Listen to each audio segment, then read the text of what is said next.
Bonjour! Comment est-ce que vous allez ce matin? Écoutez, aujourd'hui c'est dimanche et il fallait absolument que je parle de quelque chose. Vraiment, non, non, on ne veut plus de ça, on n'en peut plus. Les chrétiens sont tellement... Les chrétiens sont tellement condescendants, non, je n'en peux plus. Sérieux. J'ai déjà vu tellement de fois les scènes où des chrétiens vont dire à des non-croyants ou même à des personnes qui sont chrétiennes mais qui ne sont juste pas de la même obédience religieuse que tu vas brûler en enfer. Pourquoi tu ne crois pas en Dieu? Dieu, Jésus, c'est le chemin de la vérité et de la vie. Si tu ne crois pas en lui, tu vas brûler en enfer. Si tu ne crois pas en lui, quand il va revenir, il ne va pas t'emmener avec lui. like, nigga. Non, on n'a pas le droit de dire nigga. Mais quand on est noir, on a le droit de dire nigga. Attendez, ça va faire l'objet d'une autre vidéo. Il faut que j'en parle. Les Américains sont fous. À chaque fois que je vois ou que j'entends ce genre de phrases et de phrases, je suis choquée. Franchement, ça me choque. Ça n'a aucun sens. Et tu te rends compte que les chrétiens qui font ça, et quand je parle de chrétiens, je parle pas... Quand je dis chrétien, c'est parce que c'est une bulle que je connais, moi-même étant chrétienne. Mais... je n'ai pas évolué avec les musulmans, mais les musulmans sont aussi souvent dans ce délire, franchement, de dire que tu n'es pas dans la bonne religion. Donc vous essayez de faire du prosélytisme par la peur. Toi, ton moyen de ramener les gens avec toi, ton moyen de ramener les gens vers un Dieu que tu estimes être bienveillant, joyeux, qui va t'apporter le bonheur, c'est de faire venir à Dieu des gens effrayés. C'est de faire que les gens adhèrent à ta religion par la peur, en ayant peur.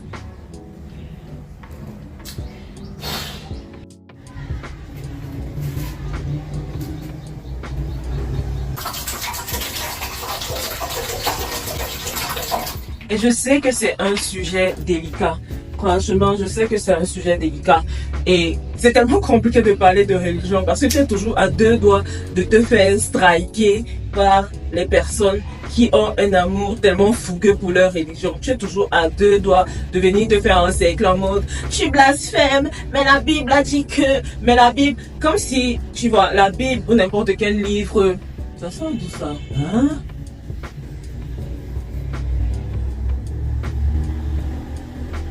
Il se passe, attendez 2 secondes, il se passe des choses bizarres.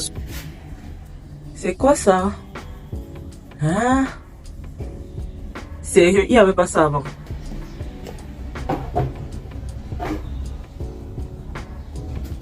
Ça fait un petit moment que je suis pas rentrée dans cette cuisine et je pars 2 minutes. Les aliens attaquent. Comme si les livres sacrés, c'était un pouvoir magique, comme si c'était un livre magique que tu pouvais sortir à n'importe quel moment en mode « Regarde, la Bible a dit que, regarde, la Bible a dit que, regarde !» Tiens, genre, les amis, cette Bible qu'on vous a donné à lire, c'est surtout un livre pour que vous vous amélioriez en tant qu'être humain. Ce n'est pas un livre pour que vous alliez faire des procès aux autres qui ne le lisent pas, qui n'y croient pas, ou je ne sais pas quoi. Non, c'est surtout pour vous-même. Et c'est ça qui est fou dans ce côté condescendant chez les personnes croyantes. C'est qu'on dirait que les livres qu'elles vont mettre autant en exergue pour te convaincre, pour te dire que d'un jour à l'autre, tu vas aller faire un tour en enfer quand tu vas mourir. C'était pour les autres. C'était là pour faire que les autres adhèrent à ta religion et que s'ils n'adhèrent pas, tu leur dis, vous allez aller en enfer. Le fameux, tu vas aller en enfer, like. C'est tellement une compréhension terrible. C'est une si mauvaise compréhension de tout ce que la religion essaye de partager et de prôner.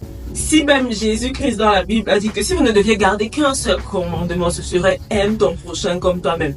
Le gars, il n'a pas tiré de long en large de aller à l'église tous les dimanches, je sais pas moi quoi, croyant en Dieu. Il a dit aime ton prochain comme toi-même. Et c'est le truc le plus difficile à faire. Parce que quand tu essayes de faire peur aux autres pour faire en sorte qu'ils adhèrent à ton idée, tu les aimes pas. Tu n'éduques pas, tu n'essayes pas d'attirer les gens que tu aimes par la peur, tu n'essayes pas d'éduquer les gens par la peur, ça ne sert à rien. Tu ne les aimes pas. Alors que finalement, c'est le commandement le plus important. C'est compliqué de vivre dans ces conditions toujours. Et je pense que Jésus disait ça parce qu'il savait à quel point les êtres humains ont du mal à s'aimer entre eux. Franchement, quand il y a un nombre de personnes qui disent « Ah, j'aime rester seule ». Les êtres humains en ce moment, franchement, c'est de la merde. Le monde va mal. Les hommes sont de plus en plus mauvais. Les femmes sont XY. Parce qu'il savait comment... Donc, il faut qu'on m'explique le phénomène de comment tu crois que tu peux aimer quelqu'un que tu ne vois pas, alors que tu n'arrives même pas à aimer les gens qui sont autour de toi.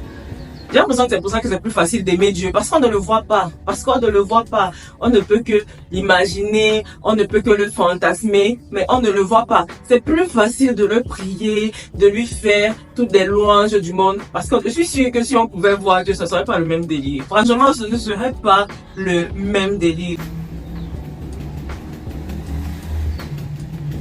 Si tu n'aimes pas ton frère qui est à côté de toi, tu es toujours en train de le calomnier, tu es toujours en train de le juger, tu es toujours en train. Tu penses que tu vas aimer Dieu comment? Tu as l'illusion de l'aimer parce que tu ne le vois pas. Mais il a mis ses semblables auprès de toi, tes frères et sœurs. Ces gens avec qui tu as tant de mal à vivre, ces gens que tu as tant de mal à aimer, ce sont ces personnes-là que tu dois aimer en premier avant d'aimer Dieu. Ces gens dont tu te sens supérieur parce que tu es croyant et eux, ils ne le sont pas. Ce sont ces gens-là que tu dois apprendre à aimer en premier. Hein. Ce n'est pas un Dieu que tu ne vois pas. Et je pense que c'est nettement pour ça que Jésus disait, les gars, aimez d'abord votre prochain avant de chercher à aimer un Dieu que vous ne voyez pas. Aimez-vous d'abord les uns les autres. Hein. Ça, c'est plus dit. Les gars, ne nous mentons pas. S'aimer les uns les autres, c'est plus difficile. On va même pas faire de langue de bois ici et tout. C'est plus difficile. C'est plus facile d'aimer un Dieu qu'on ne voit pas que d'aimer nos propres frères et sœurs. Voilà. C'est beaucoup plus facile.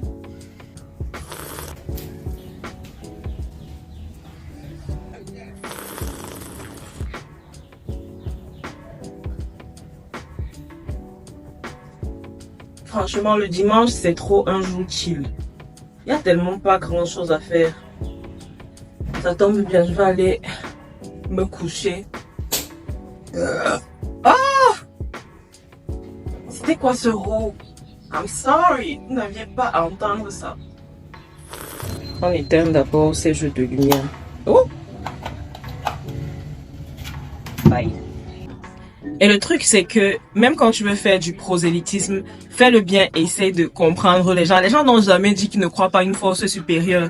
Tout le nouveau mouvement de loi de l'attraction, manifestation, ça repose sur quoi? Est-ce que ça ne repose pas sur les mêmes principes que la plupart des livres sacrés distillent? Si, ça veut juste dire que les gens croient à une force supérieure, à une force qui est au-dessus d'eux, mais ils y croient d'une manière différente. Ils y croient sans, par exemple, tous les rituels qu'il y a autour. Ils y croient à leur façon. Chacun a sa façon de vivre la foi, chacun a sa façon de vivre la religion. Ça ne sert à rien d'essayer de placer ta foi et ta religion au-dessus de celle des autres parce que tu estimes que c'est la meilleure. Ce truc de chaque religion estime qu'elle est la meilleure religion et le reste c'est que de la dope, c'est quand même assez incroyable. Genre, vous êtes dans le même mouvement, mais même dans ce mouvement-là, vous ne vous entendez pas sur quelle est la meilleure religion. C'est juste incroyablement lunaire d'observer ça. Et des fois, les gens n'adhèrent même pas aux idées religieuses que tu essayes de partager dans la peur, dans l'angoisse d'un Dieu placé là en haut qui va te punir à la moindre petite incartade. Parce que les gens ne voient pas en quoi la religion est un plus dans vos vies. Le meilleur moyen de prêcher, c'est par l'exemple. Si tu veux faire du prosélytisme en tant que chrétien, essaye d'avoir ce que les gens veulent le plus. Et quand ils vont voir ça chez toi, ils vont te demander, mais comment tu as fait pour avoir tout ça? Tout ce que tu leur as à leur dire, c'est parce que je pratique cette religion. C'est tout. Ce sont pas les belles paroles qui enseignent. Les gens n'en ont rien à carrer. C'est l'exemple que tu vas donner. Voilà. J'entends tellement de personnes faire ce genre de commentaires qu'à un moment, il fallait que ça sorte. Alors que moi-même, je suis chrétienne, hein, mais il fallait que ça sorte. Vraiment, c'est incroyable. C'est la pire manière d'essayer de faire adhérer les gens à ton mouvement. Pire. You can do better. Je vais me poser devant la télé en attendant que l'après-midi arrive et que je mange. C'est à ça que ma vie ressemble le dimanche. Dormir, regarder la télé et manger. Il n'y a pas de préparer la semaine. Je prépare la semaine en me reposant parce qu'un corps bien reposé, c'est le plus important pour une bonne semaine. Ok.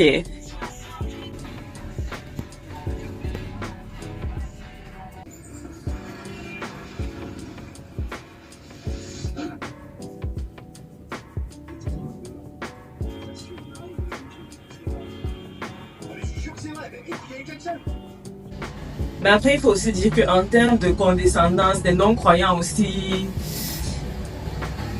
ils ont une bonne place dans la compétition de qui sera le plus condescendant. Le nombre d'insultes que les croyants reçoivent souvent. Vous êtes naïfs, vous priez une force qui n'existe pas, une force que vous ne voyez pas. Comment vous pouvez prier un Dieu que vous ne voyez pas? Franchement, c'est de la naïveté. Vous êtes de grands enfants. Oh my God. Des fois, quand je rajoute des jeux de lumière, c'est pour gratter le plus de lumière possible. C'est tout. C'est vraiment pour pouvoir avoir le plus de lumière possible. Enfin, j'ai toujours trouvé que ce genre de discours découlait quand même d'une sacrée ignorance. Tu peux traiter des gens de naïfs parce qu'ils prient une énergie qu'ils ne voient pas. Si toi-même tu n'as pas vu l'énergie qui t'a mis sur terre, ce sont pas ton père et ta mère qui t'ont... C'est pas ton père et ta mère qui t'ont créé. Ils ne font que perpétuer un processus qui naît d'une énergie qui te dépasse. C'est factuel. C'est pas pour rien que les gens se demandent qui a créé les premiers hommes. Mais si c'est Dieu qui a tout créé, qui a créé Dieu? Non, c'est parce qu'il y a une énergie qui est à la base de toute création. Et si tu as l'impression que ce sont ton père et ta mère qui t'ont mis au monde, donc du coup tu peux les voir, donc du coup ce sont des dieux sur terre négatifs parce que eux-mêmes ils sont soumis à des forces qui sont au-dessus d'eux. C'est pas eux qui ont créé tout ce qu'il y a autour de ce processus. Non, ils sont venus trouver un processus qui existe déjà, qui a été créé par une énergie au-dessus d'eux. Donc, tu peux pas traiter de naïfs les gens qui prient une énergie juste parce que tu estimes qu'ils ne voient pas cette énergie. Et bizarrement, les gens qui comprennent généralement ce qu'ils font et là où ils vont, ils ne s'embourbent pas souvent dans ce genre de débat. C'est pas si vous avez remarqué que la plupart des croyants ou bien des non-croyants qui sont carrés sur le chemin de vie qu'ils ont choisi, ils n'essayent pas de convaincre les autres, ils n'essayent pas d'expliquer aux autres leur choix, ils n'essayent même pas de se sentir au-dessus des autres. Non, ils n'en ont juste rien à cirer et ils vont vers la voie qu'ils ont choisie tout simplement. Mais ce sont toujours des gens qui eux-mêmes ne comprennent pas très bien ce qu'ils disent, qui essayent. C'est du couscous que je vais manger avec du héros. Est-ce que vous êtes jaloux? Bref, les sujets de religion. Pour moi, ce n'est même pas un sujet de religion là tout de suite en tant que tel, c'est un sujet de société. On vit tous ensemble, il faut qu'on apprenne à se comprendre, il faut qu'on apprenne à se connaître. Et c'est tout. C'est plus un sujet de société qu'un sujet de religion. Je profite juste du fait que nous soyons dimanche, même si vous allez voir cette vidéo lundi. Mais je profite du fait que nous soyons dimanche pour parler de ce sujet, quoi.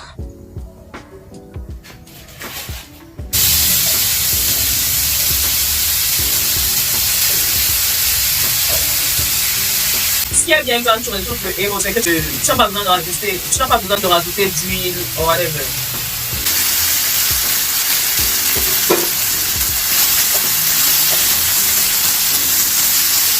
La viande, j'ai hâte de tout manger.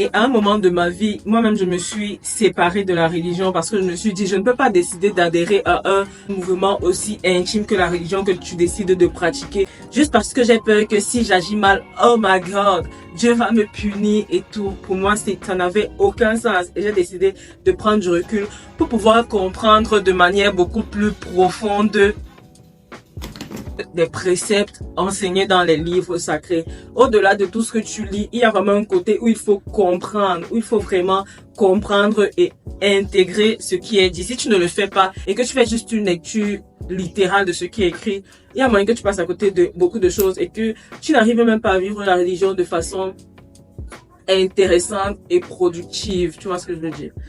Donc, il a fallu que je fasse mes recherches moi-même, que j'emprunte mon chemin moi-même et que je revienne là-dedans de façon beaucoup plus mature finalement. Parce que, je sais pas, à 14, 15 ans, encore plus quand tu es en dessous de ces âges, tu ne comprends même pas ce que tu fais. C'est clair qu'il y a une éducation de tes parents de te montrer la voie, de te montrer ce qui pourrait être bénéfique pour toi, évidemment. Mais toi, en tant qu'être humain, tu ne comprends pas grand-chose à ce que tu es en train de faire. Et je pense qu'il y a ce recul-là qui est nécessaire, si tu en as besoin évidemment, où tu vas revenir pour mieux comprendre en quoi tout ça consiste, sans céder à la peur qu'on essaie de t'instaurer de si tu ne fais pas ça, Dieu va te punir, tu vas aller en enfer, sans mettre cette peur-là en avant et vraiment comprendre le concept d'amour que toutes les religions enseignent. Le concept principal que toutes les religions enseignent, c'est l'amour. Il n'y a pas de condescendance de je suis meilleur que toi, je suis la meilleure religion. Non, l'amour.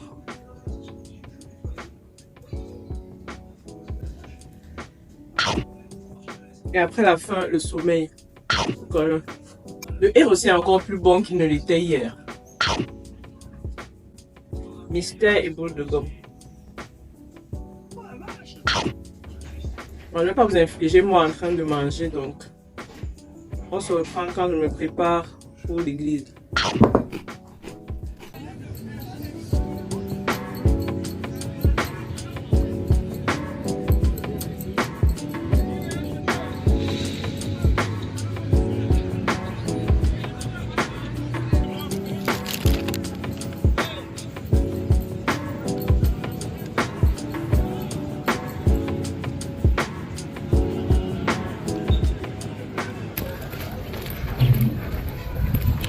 Et gars, je me suis rendu compte off caméra que j'ai perdu 10 000 francs. 10K. 10 billets de 1000 francs. Indice économie. Dans cette économie. Non, ça m'a foutu les boules. Mais d'une force. Je crois qu'on va arrêter la vidéo là parce que je ris. Mais mon âme est noire. Et pour ceux qui vont me dire, ouais, mais c'est que 10K. Que 10K pour toi, c'est 10K. Pour moi, ok. Donc...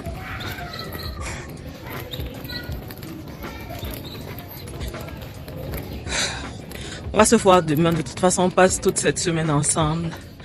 Donc, on va continuer à discuter demain, en fait.